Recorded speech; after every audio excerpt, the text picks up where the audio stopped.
So today I'm going to show you how to pull money out of your Cash App savings account. And we're going to be following along here in real time on our phone. We're currently on an iOS device. Android might look a little different. So here on the main page of our app, we're going to look at the bottom left-hand side of our screen. For us, it shows a little $10 account right over here. If you have no money in your account, this will just show a little bank icon. So we're going to click right over here.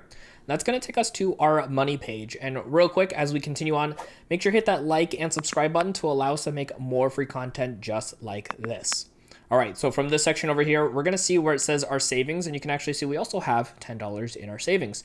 So we're going to tap right over here in this section, and that's going to bring us over here to our savings account. And you can see again, we have that $10, and we want to go ahead and transfer this money out. So we're going to click on transfer out.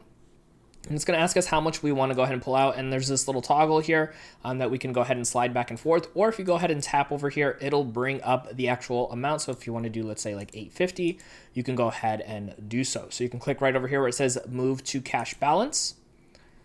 Do a little Face ID here for us, verifying everything, clicking on done. And as you can see here, our $8.50 came out of our savings and went directly into our cash balance right over here. And now if you want to learn how to withdraw that money from your Cash App account back into a regular account, we got a video right over here to teach you just how to do exactly that.